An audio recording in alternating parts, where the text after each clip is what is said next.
Hello, this is editing Gemma, about 2 weeks post actually filming the video. You can tell that because once again my eyebrows are a completely different shape from video to video. I realised whilst editing that at the beginning of the video I didn't really explain fully what this is, what I want to do.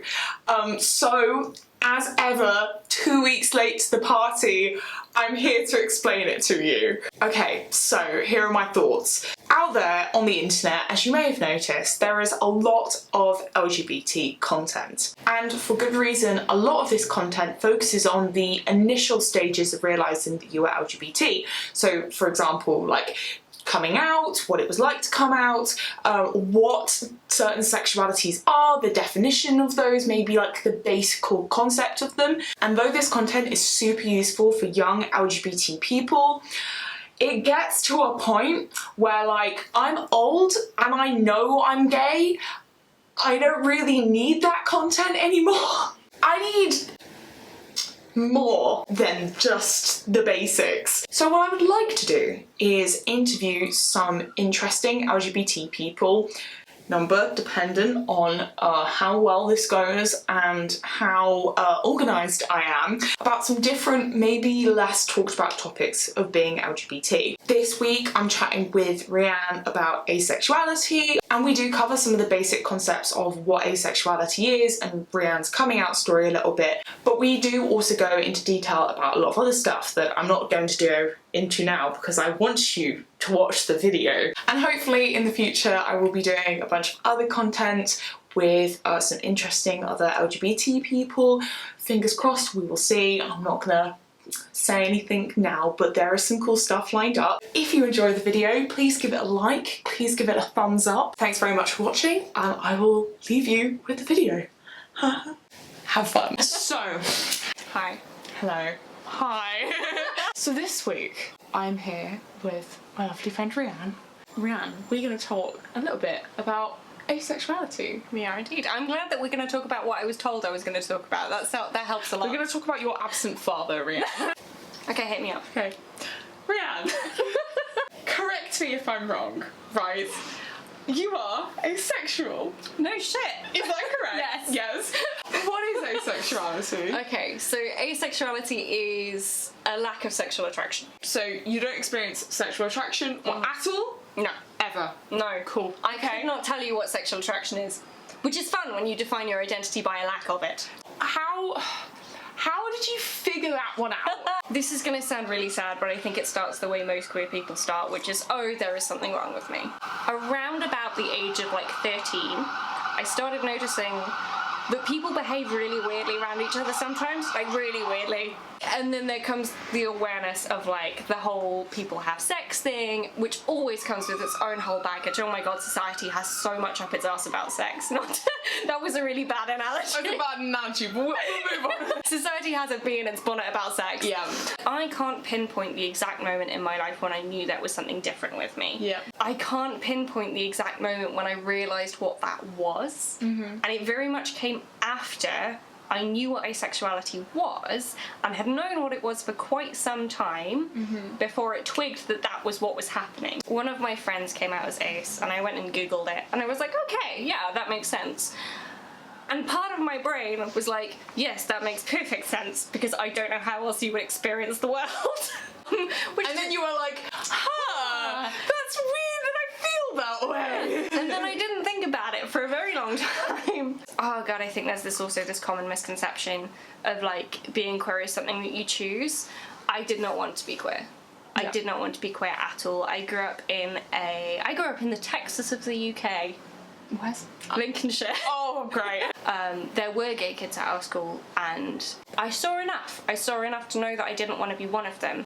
And it took me a long time to differentiate that my response to the word asexual was not me going, that's not me. It was me going, I don't want to have to deal with all of the social shitbag that is gonna come with me finally like identifying with that label. And that was basically the realization of like, okay, that my gut response no is not that it doesn't apply to me, it's that I don't want it to apply to me. Yeah. But that's one of the hardest things about coming out as asexual, is that a lot of people misinterpret it, because it's very easy to interpret through an allosexual lens as just like not wanting to have sex with people, or you know, or a lot of people assume that it's a libido thing, that you don't want to have sex, and that's not the same thing. As well as being asexual, do you identify as, is it panromantic? Panromantic, or yes. biromantic? Panromantic. They could be used interchangeably. You can describe me as biromantic if you like. I don't really mind. So how does that work? Okay, so there is a thing called the split attraction model, which is a thing I wish I'd known about a very long time before I did. But it basically explains that human beings experience lots of different types of attraction. The way you love your family and the way that you love your friends are very different. The way you love your romantic partners and your sexual partners is very different from the way you love your friends. And we have different terms for those, basically. Right. So sexual attraction and romantic attraction are different, and a lot of people experience them together. A lot of people are romantically attracted to the same people that they're sexually attracted to, and there are some people who experience neither. So if you don't experience sexual attraction, that is asexuality, and if you don't experience romantic attraction, that is aromanticism. Okay. And if you do experience sexual attraction, that makes you allosexual. Right, so I would be classed as an allosexual person. Yes. Okay. The one that works most often for me, when it's really not getting home and we've like talked about it for half an hour and they still don't understand, is would you be willing to have a one-night stand with someone, right? And then never talk to them afterwards, have no relationship with them at all, right? That is sexual attraction without romantic attraction. Like, one thing that I found like super interesting talking to you about it, is this idea that like whether you like choose to like put an explicit label on different types of attraction or not, all of us do have our own relationship with sexual attraction or romantic attraction, or, you know, platonic attraction, physical attraction. Like, I understand how like some people could find that more confusing, because to some people, those, as you said earlier, like those two things Are the same. Like, they are very interlinked with one another, so to try and separate them from each other is like impossible for that person. But to other people, that may be like a much easier thing to kind of do. That is really interesting. I'm very warm, and I'm gonna take. We're gonna display the gay jacket that I specifically put on. Wait. They're all reading badges, and then I've got one gay one in the middle.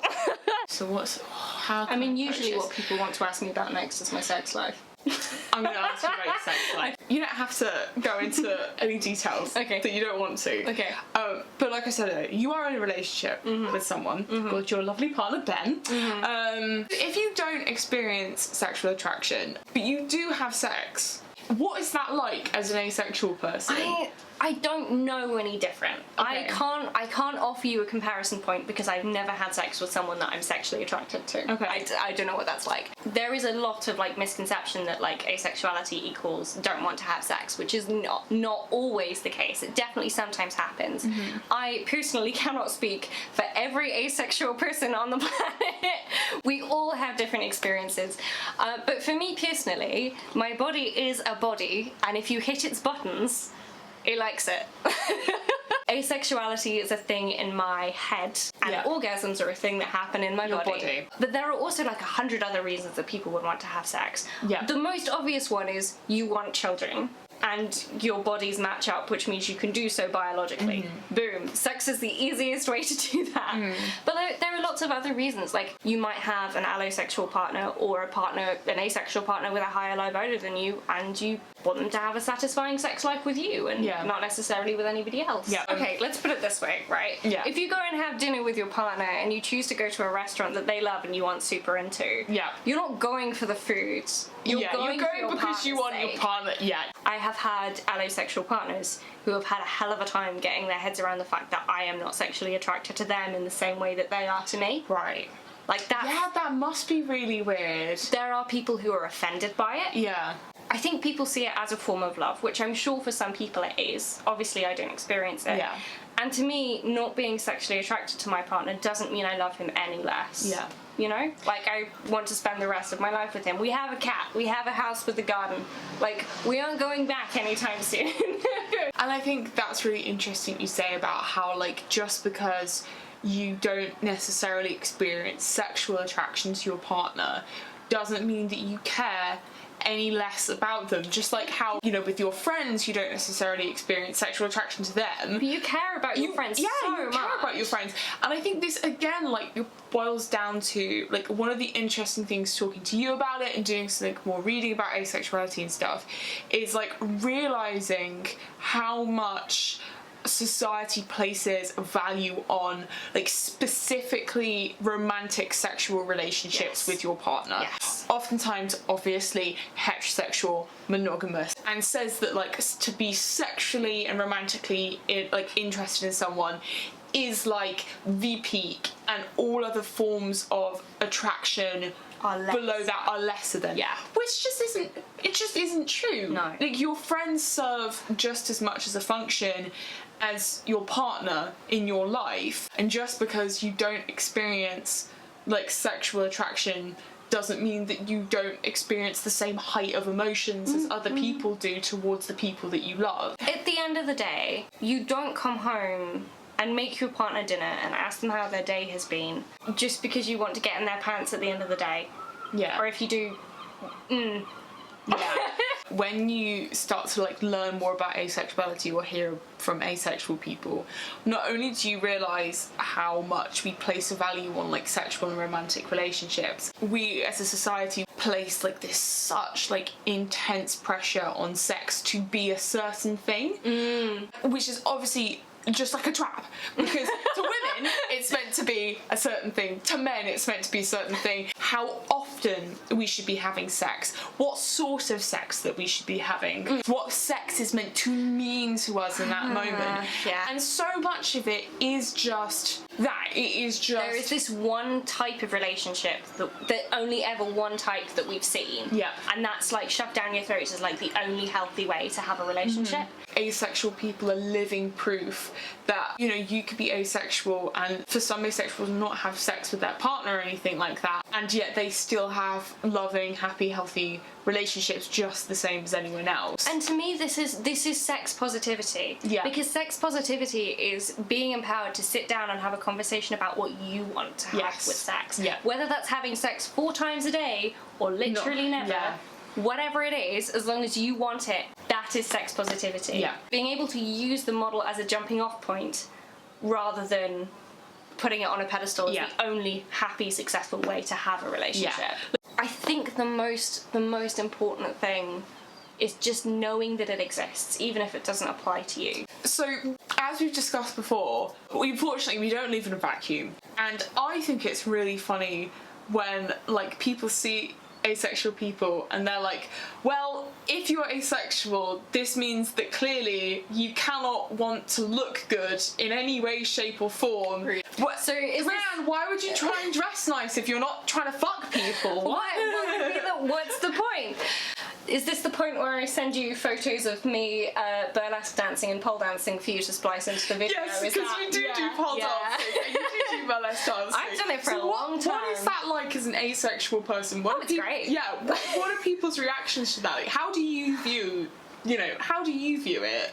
I started pole dancing after I broke up with someone because we had a very unhealthy lack of communication, and I felt like I needed to reclaim my body as my own, and I wanted to do something sexy with my body that was for me and not for them, that would feel like reclaiming it. And about 3 weeks into pole dancing, I realised it was friggin' never gonna be sexy, because my god, it's such hard work.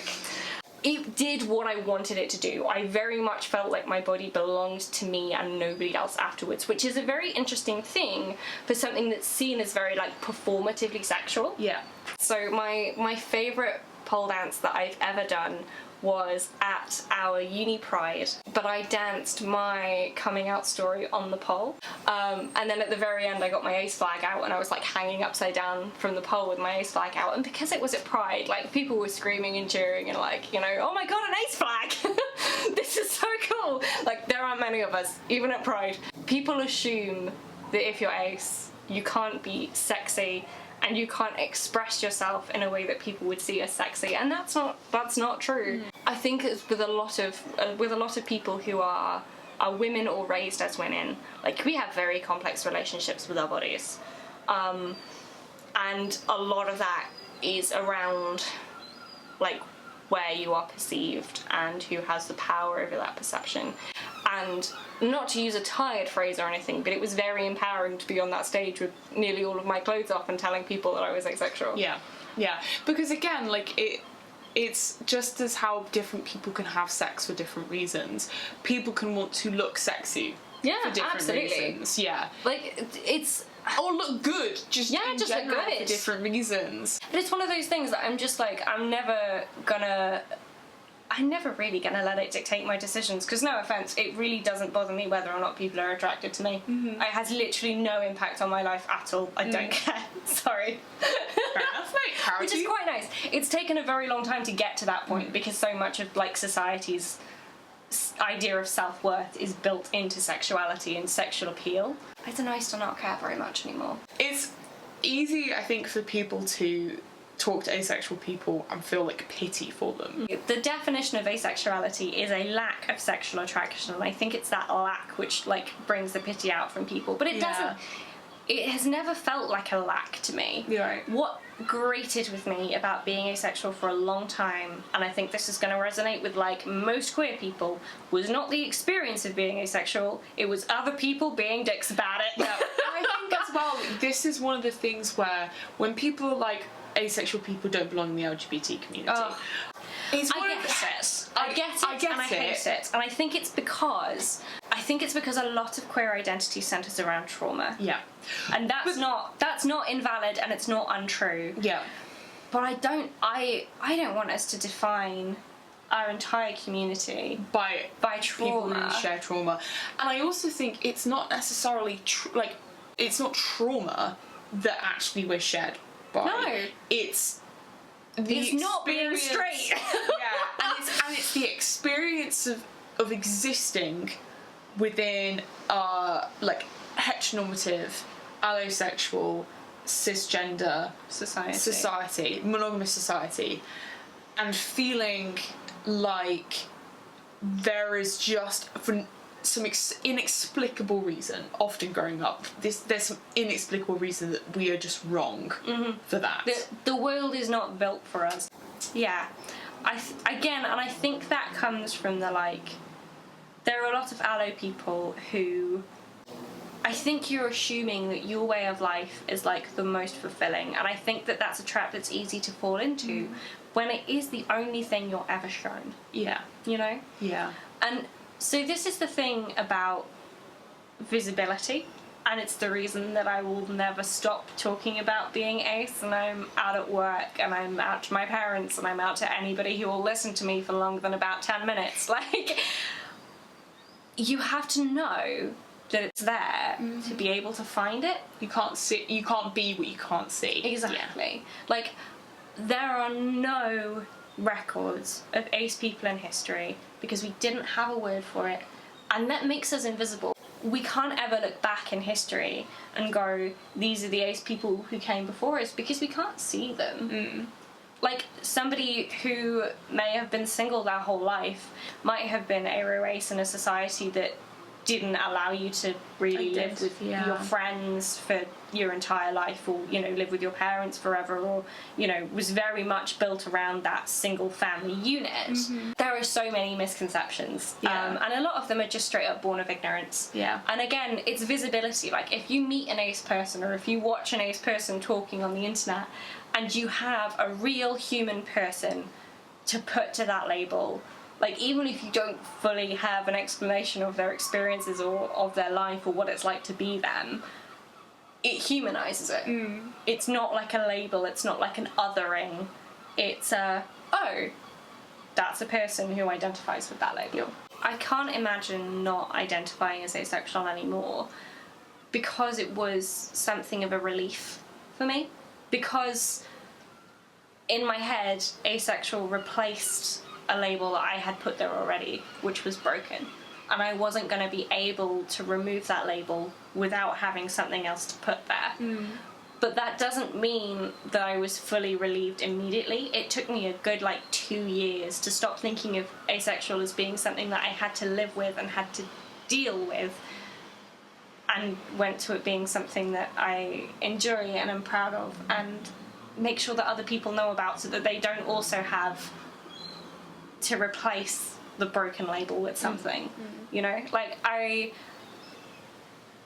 will never stop talking to people about asexuality, because I don't want anybody to have to be the 14-year-old that I was. Yeah. That's pretty nice. Rhian, Hi. thank you so much for talking to us today. Very welcome. If people want to find you, Oh God. No, I will leave. No, don't find me. I'll leave links below to anywhere that they can find you if they want to find you. Yeah. I did a podcast episode for coming out stories, Which I can leave in the description below. It's going to cover a lot of the same ground, because she wanted my coming out story, but she didn't know what asexuality was, so we did do ACE 101 first. And as a result, my coming out story was not in chronological order, and her 20-minute episode was 45 minutes long, but, you know, Google it, guys. Just Google it. Google exists. And next week, I hope I'm going to be speaking on a panel on representation in fiction at the International Asexuality Conference, which will be very exciting. Very exciting. So hopefully I'll be able to give you a link to that as well. Very nice. Before we go, is there any resources or books or anything that you recommend to people wanting to find out more, learning about asexuality or what have you? I'll post a whole list down below, but very quickly. What are your favourites? I've got the book over there. I'm gonna pick the book up. Yeah. It's this one. We both read it and we were both like, it's really good. So this is probably the best non-fiction that we have. This is one that I would give my parents. And I've got a fiction one as well. Oh! Yeah! I bought this bad baby with me. So this book made me cry on the bathroom floor for about, like, oh God, we'd have to ask Ben how long I was hibernating in the bathroom crying.